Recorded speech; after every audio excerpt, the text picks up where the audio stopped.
ನಿಂತ್ಕೊಂಡಂದಿನಿ. ನಿನ್ನ ಹತ್ರ ಸ್ವಲ್ಪ ಮಾತಾಡ್ಬೇಕು. ನೋಡಿ, ಈಗೆಲ್ಲ ಬಂದು ತೊಂದರೆ ಕೊಡಬೇಡಿ. ನನಗೆ ಹೆದರಿಕೆ ಆಗುತ್ತೆ. ಮನೆಯಲ್ಲಿ ಸಿನಿಮಾದಲ್ಲಿ ಪಾತ್ರ ಮಾಡೋದು ಬೇಡ ಅಂದಿದ್ದಾರೆ. ನನಗೂ ಯಾಕೋ ಇಷ್ಟ ಆಗ್ತಿಲ್ಲ. ದಯವಿಟ್ಟು ನನ್ನ ಬಲವಂತ ಮಾಡಬೇಡಿ. ಹಾಗೆ ಮತ್ತೆ ಯಾವತ್ತೂ ನನ್ನ ಮೀಟ್ ಮಾಡೋ ಪ್ರಯತ್ನ ಮಾಡಬೇಡಿ. ಬರ್ತೀನಿ. ನಂದಿನಿ, ನಂದಿನಿ, ನಂದಿನಿ.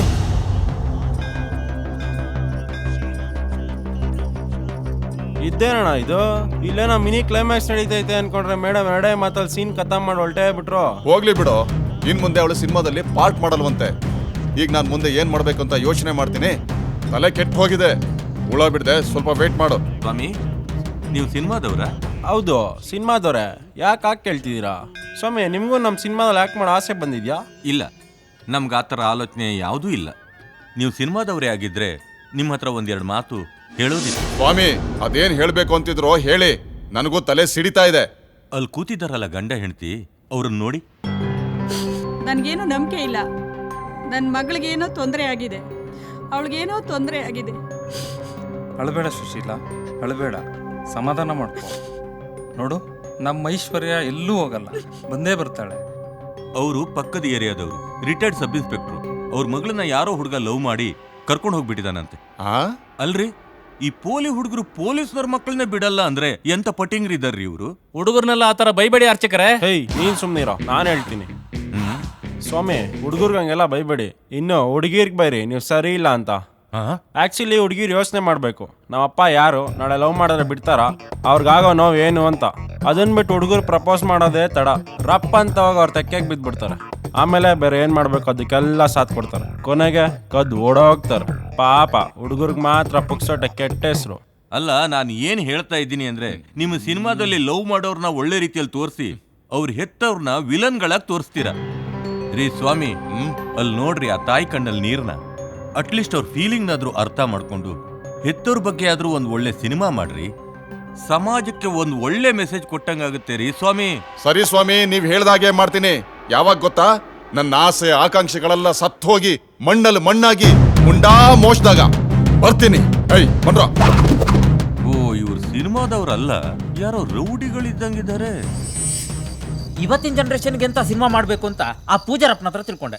ಪ್ರತಿಯೊಂದು ಲವ್ ಸ್ಟೋರಿನಲ್ಲೂ ಅಪ್ಪ ಅಮ್ಮನ ವಿಲಾನ್ ತರ ತೋರಿಸಿ ಲವ್ ಮಾಡೋರೆಲ್ಲರೂ ಹೆತ್ತವ್ರನ್ನ ವಿಲಾನ್ ತರನೇ ನೋಡ್ತಿದ್ದಾರೆ. ಅದಕ್ಕೆ ಲವ್ ಮಾಡೋರು ಅಪ್ಪ ಅಮ್ಮನ ಫೀಲಿಂಗ್ಸ್ ಬಗ್ಗೆ ಒಂದು ಕತೆ ಬರೆದು ಸಿನಿಮಾ ಮಾಡಕ್ಕೆ ಪ್ರೊಡ್ಯೂಸರ್ ಹುಡುಕ್ತಾ ಇದ್ದೀನಿ. ಇನ್ನೂ ಯಾರು ಸಿಕ್ಕಿಲ್ಲ. ಅಷ್ಟರಲ್ಲಿ ನೀವು ಫೋನ್ ಮಾಡಿದ್ರಿ, ನಿಮ್ಮ ಹತ್ರ ಬಂದೆ.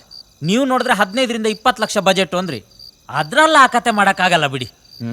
ಆದ್ರೆ ಆ ಪೂಜಾರಪ್ಪ ಹೇಳಿದ ಮಾತಲ್ಲಿ ತುಂಬಾ ಅರ್ಥ ಇತ್ತು. ಅದು ನನ್ನ ಲವ್ ಸ್ಟೋರಿ ಹೋಲಿಕೆ ಮಾಡಿ ನೋಡಿದಾಗ ಅನ್ಸ್ತು, ನಂದಿನಿ ಮನೆಯಲ್ಲಿ ನಮ್ಮ ಮನೆಯಲ್ಲಿ ಎಲ್ಲರನ್ನೂ ಒಪ್ಪಿಸಿ ಮದುವೆ ಆಗೋ ಸ್ಥಿತಿಯಲ್ಲಿ ನಾನಿರ್ಲಿಲ್ಲ. ಯಾರಿಗೂ ಹೇಳ್ದೆ ಕೇಳ್ದೆ ಕದ್ದು ಮದುವೆ ಆಗೋ ಇನ್ನೊಂದು ಆಪ್ಷನ್ ಇತ್ತು. ಅದನ್ನ ಚೂಸ್ ಮಾಡಿದ್ರೆ ಪಾಪ ನಂದಿನಿ ತಂದೆ ತಾಯಿ ಆಸೆ ಗತಿ ಏನು, ನನ್ನ ತಂದೆ ತಾಯಿ ಕನ್ಸೇನು, ನಾನ್ ದೊಡ್ಡ ನಿರ್ದೇಶಕ ಆಗ್ಬೇಕು ಅನ್ನೋ ಆಸೆ ಗತಿ ಏನು. ಇದನ್ನೆಲ್ಲ ಯೋಚನೆ ಮಾಡಿದಾಗ ಲವ್ಗಿಂತ ಲೈಫ್ ಮುಖ್ಯ ಅನ್ಸ್ತು. ಇದನ್ನ ನಂದಿನಿಗೆ ಹೇಳಿದ್ರೆ ಕೇಳೋ ಸ್ಥಿತಿಲಿ ಅವಳಿರ್ಲಿಲ್ಲ. ಯಾಕಂದ್ರೆ ಮೊದ್ಲೇ 3 ತಿಂಗಳು ಪ್ರೆಗ್ನೆಂಟ್ ನೋಡಿ. ಅದಕ್ಕೆ ಹೇಳ್ದೆ ಕೇಳ್ದೆ ಮನೆ ಖಾಲಿ ಮಾಡಿ ಎಸ್ಕೇಪ್ ಆದೆ. ತಪ್ಪು ಮಾಡ್ಬಿಟ್ರಿ. ನಿಮ್ ಜೀವನದ ಬಗ್ಗೆ ಯೋಚನೆ ಮಾಡಿ ಆ ಹುಡುಗಿನ ನಡ್ನೀರ್ನಲ್ಲಿ ಕೈ ಬಿಟ್ರಲ್ಲ, ನೀವೋ ಒಬ್ಬ ಮನುಷ್ಯನ. ಹೌದು, ಆ ಹುಡುಗಿ ಮತ್ತೆ ಯಾವತ್ತೂ ನಿಮಗೆ ಸಿಗ್ಲಿಲ್ವಾ? ಸಿಕ್ಕಿದ್ಲು ಸರ್, 1.5 ವರ್ಷದ ಮೇಲೆ ಮತ್ತೆ ಸಿಕ್ಕಿದ್ಲು. ಹೆಂಗೆ? ಸೂಪರ್ ಸೂಪರ್ ಕಣ. ನೀನ್ ಏನೇ ಹೇಳಿದ್ರು ಡಿಫ್ರೆಂಟ್ ಆಗಿರುತ್ತೆ. ಗೊತ್ತು ಬಿಡ. ಯಾವ್ದು ಹೊಸ ನಂಬರ್ ತಗ. ಈ ನನ್ ಮಗ ಯಾವಾಗ್ಲೂ ಎಂಜಲ್ ಸಿಗರೇಟ್ನೇ ಕೊಡ್ತಾನೆ. ಹಲೋ, ಯಾರ್ರೀ? ಯಾರೇಳು? ಹಲೋ, ಹೇಳು, ಹೇಗಿದ್ಯಾ? ನಾನ್ ಯಾರು ಅಂತ ಗೊತ್ತಾಯ್ತಾ? ಬಿಡೋ, ಉಸಿರಲ್ಲೇ ಯಾರು ಅಂತ ಕಂಡಿಡಿಯೋರು ನಾವು. ಅಂಥದ್ರಲ್ಲಿ ನಮ್ಮ ಉಸಿರು ನಾವು ಕಂಡಿಡಿಯಲ್ವಾ? ಹೇಳು, ಹೇಗಿದೀಯಾ? ನಾನ್ ಚೆನ್ನಾಗಿದ್ದೀನಿ. ಇತ್ತೀಚೆಗೆ ಯಾಕೋ ನಿನ್ನ ತುಂಬಾ ನೋಡ್ಬೇಕು ಅಂತ ಅನಿಸ್ತಾ ಇದೆ ಕಣೋ. ಸಿಗೋಣ್ವಾ? ಅಂತೂ ಹಳೆ ಕ್ಯಾಸೆಟ್ ಮತ್ತೆ ಜ್ಞಾಪಕಕ್ಕೆ ಬಂತಲ್ಲ. ಸರಿ, ಯಾವಾಗ ಸಿಗ್ತೀಯಾ? ನಾಳೆ ಫ್ರೀ ಇದೆಯಾ? ಹಾ, ಸಿಗ್ತೀನಿ. ಎಲ್ಲಿಗೆ ಬರಲಿ ಹೇಳು?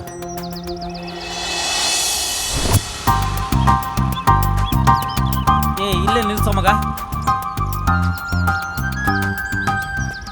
ಬರೋ, ಹೋಗ್ಬರೋಣ. ತುಂಬಾ ದಿನ ಆದ್ಮೇಲೆ ಸಿಕ್ಕಿದ್ದಾಳೆ, ಮಧ್ಯೆ ನಾನೇಕೆ? ನೀನು ಹೋಗು. ಸರಿ, ಹಾಗಾದ್ರೆ ನೀನ್ ಇಲ್ಲೇ ಇರು. ಆಯ್ತು.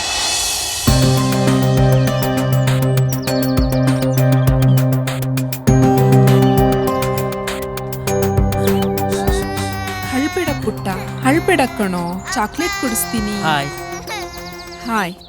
ಪಾಪು. ಅಳಬಾರ್ದು ಪುಟ, ಬಾ ಬಾ ಬಾ, ಅಳಬಾರ್ದು ಬಾ. ಅಳಬಾರ್ದು. ಮಗು ಡಿಟ್ಟು ನಂತರನೇ ಇದೆ ಅಲ್ವಾ? ನಿಮ್ ತರ ಇರೋದಕ್ಕೆ ಚಾನ್ಸೇ ಇಲ್ಲ. ಅದು ಅದ್ರ ಅಪ್ಪನ ತರ ಇದೆ. ಅದ್ರಪ್ಪ ನಾನೇ ತಾನೆ. ಸಾರಿ ಕಣೋ, ನೀನ್ ನನ್ನನ್ನು ಬಿಟ್ಟು 2 ತಿಂಗಳಿಗೆ ನಾನು ಬೇರೆ ಮದ್ವೆ ಆದೆ. ಮತ್ತೆ ನಿನ್ ಹೊಟ್ಟೆಲ್ ಬೆಳಿತಿತ್ತಲ್ಲ ಆ ಮಗು ತೆಗಿಸ್ಬಿಟ್ಟೆ.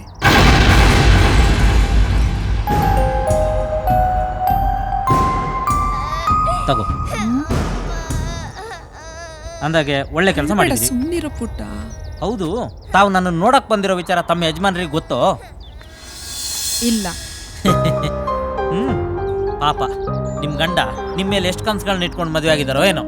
ಆದ್ರೆ ನೀವು ನೋಡಿದ್ರೆ ಹಳೆ ಲವರ್ನ ಮೀಟ್ ಮಾಡ್ಲಿಕ್ಕೆ ಗಂಡನ್ ಕಣ್ ತಪ್ಪಿಸಿ ಬಂದಿದ್ದೀರಾ. ತಪ್ಪಲ್ವೇ?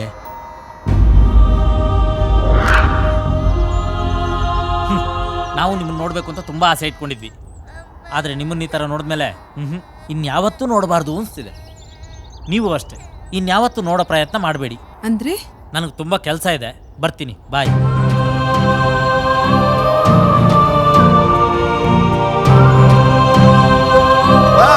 ಮನೆಗೂ ಅಪ್ಪ ಆದ್ರಲ್ಲ ರೀ, ಕಾಂಗ್ರಾಟ್ಸ್ ರೀ. ಎಲ್ರಿ ಕೈ ಕೊಡ್ರಿ ಪುಲ್ಲಿಂಗ್ ಅವ್ರೆ. Good good. ಮಧ್ಯ ಕಡ್ಡೆ ಅಲ್ಲಾಡ್ಸ್ಬಿಡಿ ಸರ್, ಸ್ಟೋರಿ ಮೇಲಿರೋ ಫೀಲ್ ಹೊರಟೋಗುತ್ತೆ. ಛೇ ಛೇ ಛೇ ಛೇ, ಆ ಹುಡುಗಿ ತುಂಬಾ ಒಳ್ಳೆ ಇರ್ಬೇಕೇನೋ. ಅವಳನ್ನ ಬಿಡಬಾರ್ದಿತ್ರಿ. ಅವಳನ್ನ ಬಿಟ್ಟ ಮೇಲೇನೆ ನೀವು ಕೆಟ್ಟವರಾದ್ರಿ ಅನ್ಸುತ್ತೆ. ಯಾರ್ ಸರ್ ಕೆಟ್ಟವರು? ಇಲ್ಲಿ ಯಾರು ಸರ್ ಒಳ್ಳೆಯವರಿದ್ದಾರೆ? ನೋಡಿ ಸರ್, ನನಗೀಗ 30 ವರ್ಷ. ಅದರಲ್ಲಿ 6 ವರ್ಷ ಬೆಳಿಲಿಕ್ಕಾಗೋಯ್ತು, 10 ವರ್ಷ ಓದ್ಲಿಕ್ಕಾಗೋಯ್ತು. ಅಂದ್ರೆ 16 ವರ್ಷ ಹಾಳಾಗೋಯ್ತು. ಉಳಿದಿದ್ದ 14 ವರ್ಷದಲ್ಲಿ 10 ವರ್ಷ ಸಿನಿಮಾಕ್ ಬಂದೇ ಆಯ್ತು. ಅದರಲ್ಲಿ 2 ವರ್ಷ ದುಡ್ದಿದ್ದೇ ಹೆಚ್ಚು. ಅಂದ್ರೆ ಟೋಟಲ್ ಆಗಿ ಹೊಟ್ಟೆಗಾಗಿ ದುಡ್ದಿದ್ದು ಬರೀ 6 ವರ್ಷ. ಅಂದ್ರೆ 24 ವರ್ಷ ದೇಶದ ಪುಕ್ಸಾಟೆ ಅನ್ನ ತಿಂದವ್ ನಾನು ಒಳ್ಳೆಯವನ ಸರ್. ಇದೇ ತರ ಪ್ರತಿಯೊಬ್ರು ಲೆಕ್ಕ ಹಾಕಿದ್ರೆ ದುಡ್ದಿದ್ದಕ್ಕಿಂತ ಕಳೆದಿರೋ ಟೈಮೇ ಜಾಸ್ತಿ ಇರುತ್ತೆ. ಹಾಗಾದ್ರೆ ಅವರೆಲ್ಲ ಕೆಟ್ಟವ್ರ ಸರ್? ಇಲ್ಲ ಸರ್, ಇಲ್ಲಿ ಎಲ್ಲರೂ ಒಳ್ಳೆಯವ್ರೆ, ಎಲ್ಲರೂ ಕೆಟ್ಟವ್ರೆ. ಯಾರ್ಗೆ ಯಾವ ರೀತಿ ಬೇಕೋ ಆ ರೀತಿ ಕಾಣಿಸ್ತಾರ ಅಷ್ಟೇ. ಅಬ್ಬಬ್ಬಬ್ಬ, ಏನ್ ಲೆಕ್ಕಾಚಾರ ರೀ ನಿಮ್ದು. ಮೊದಲು ನಿಮ್ಮನ್ನ ನೋಡಿದಾಗ ಇದು ಯಾವ್ದೋ ಕಚಡ ಅಂದ್ಕೊಂಡೆ. ನಿಮ್ಮಲ್ಲೂ ಮನುಷ್ಯತ್ವ ಇದೆ ರೀ. ಹೌದು, ಆ ಹುಡುಗಿ ನಿಮ್ಗೆ ಈಗ ನೆನಪಾಗಲ್ವೇನ್ರಿ? ಆಗ್ತಾಳೆ ಸರ್. ಅಪ್ಪ ಅಮ್ಮನ ಫೋಟೋನೇ ಪರ್ಸಲ್ ಇಟ್ಕೊಂಡವನಲ್ಲ ಸರ್ ನಾನು. ಆದ್ರೆ ಅವಳ ಫೋಟೋನ ಇವತ್ತಿಗೂ ಪರ್ಸಲ್ ಇಟ್ಕೊಂಡಿದ್ದೀನಿ ಸರ್. ಅಯ್ಯೋ, ಯಾರ್ರೀ ಆ ಪುಣ್ಯಾತ್ಗಿತ್ತಿ? ಅವಳು ಫೋಟೋನಾದ್ರೂ ತೋರಿಸಿ ನೋಡೋಣ. ಆಯ್ತು ಸರ್. ಇವಳೇ ನೋಡಿ.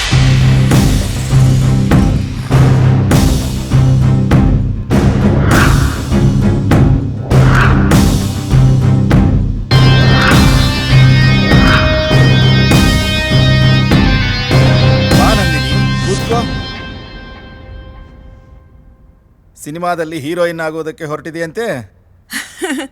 ಹೌದು. ಅದೊಂದು ದೊಡ್ಡ ಸಮುದ್ರ. ಅಲ್ಲಿ ತುಂಬಾ ಜನ ಒಳ್ಳೆಯವರೇ ಇರ್ಬೇಕಲ್ಲ ಸರ್. ಅದೇನೂ ಅರ್ಥ ಆಗ್ಲಿಲ್ಲ.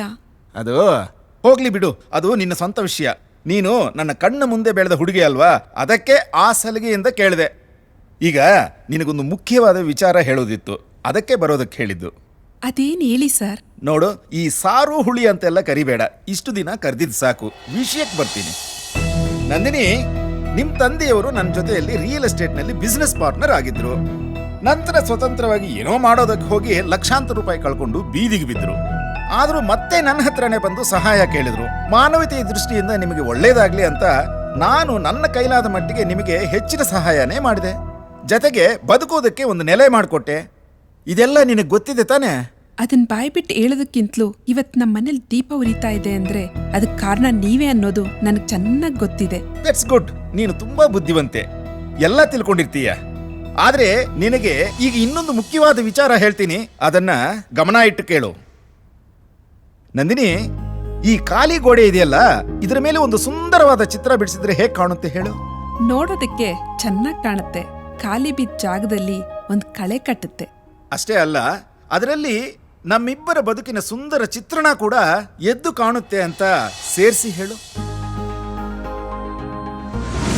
ಇದನ್ನ ಸ್ವಾರ್ಥ ಅಂತ ತಿಳ್ಕೋಬೇಡ. ನನಗೂ ಈ ಆಸ್ತಿ ಅಂತಸ್ತೇನೆಲ್ಲ ಉಳಿಸ್ಕೊಂಡು ಹೋಗೋದಕ್ಕೆ ಒಬ್ಬ ವಾರಸ್ದಾರ ಅಂತ ಬೇಕಲ್ಲ, ಅದಕ್ಕೆ ಈ ತೀರ್ಮಾನ ತಗೊಂಡೆ. ನಿನ್ನೆ ನಿಮ್ಮ ತಂದೆ ತಾಯಿ ಹತ್ರ ಎಲ್ಲ ಮಾತಾಡಿದ್ದೀನಿ, ಅವರೂ ಒಪ್ಕೊಂಡಿದ್ದಾರೆ. ನೀನು ಒಪ್ಕೊಂಡ್ರೆ ಒಂದು ದೇವಸ್ಥಾನದಲ್ಲಿ ಸಿಂಪಲ್ ಆಗಿ ಹಾರ ಬದಲಾಯಿಸ್ಕೊಳ್ಳೋಣ. ಯಾವುದೇ ಆಡಂಬರ ಬೇಡ, ಜೀವನ ಕೂಡ ಸಿಂಪಲ್ ಆಗೇ ನಡೆಸೋಣ. ಮುಜುಗರ ಬೇಡ. ನಿನ್ನ ನಿರ್ಧಾರ ಏನು ಅಂತ ಯೋಚನೆ ಮಾಡಿ ಇಲ್ಲೇ ಈಗಲೇ ತಿಳಿಸು.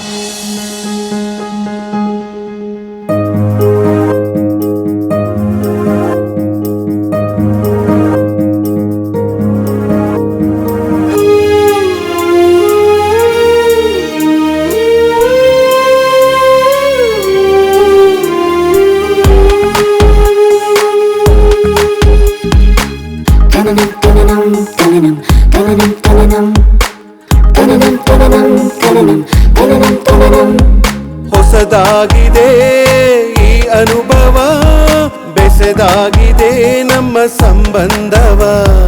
ಮನಸ್ಸಾಗಿದೆ ನಿನ್ನಲ್ಲಿ, ಮರೆಸುತ್ತಿದೆ ಅದು ಲೋಕವ. ಸಾಗರದಾಳದ ಮುತ್ತು ಕೈಗೆ ಸಿಕ್ಕಂಗೆ, ಸಾವಿರ ಸಾವಿರ ಮುತ್ತುಗಳು ಒಮ್ಮೆಲೆ ಕೊಟ್ಟಂಗೆ. ಪ್ರೀತಿ ಹೊಸ ಥರ ಬೀಸುವ ಅಲೆಯಲಿಯು.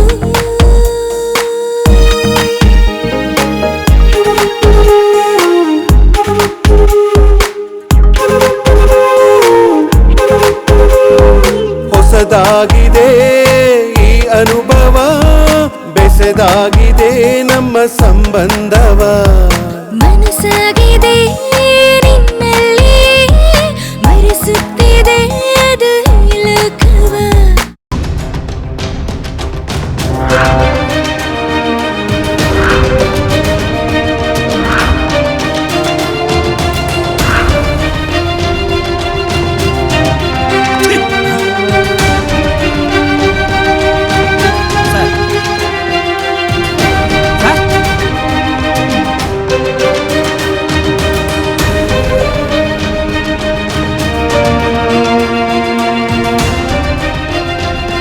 ಸರ್ ಇದ್ಯಾಕೆ ಸರ್ ಹಾಗೆ ಹೊಟ್ಬಿಟ್ರಿ? ಸರ್ ಇರಿ sir. Sir sir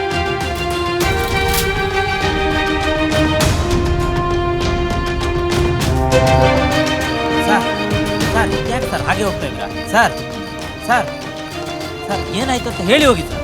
sir sir ಅದೇನು ಹೇಳಿ ಸರ್.